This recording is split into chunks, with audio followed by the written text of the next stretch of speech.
Syedaralun, harga eceran cabai merah selama 3 pekan terakhir di PD meroket.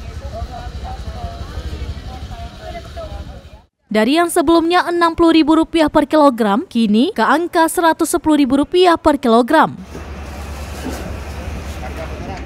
Menurut M. Fajri, naiknya harga bahan bumbu utama dapur itu dipengaruhi oleh sangat minimnya pasokan cabai, baik dari petani lokal maupun dari luar daerah.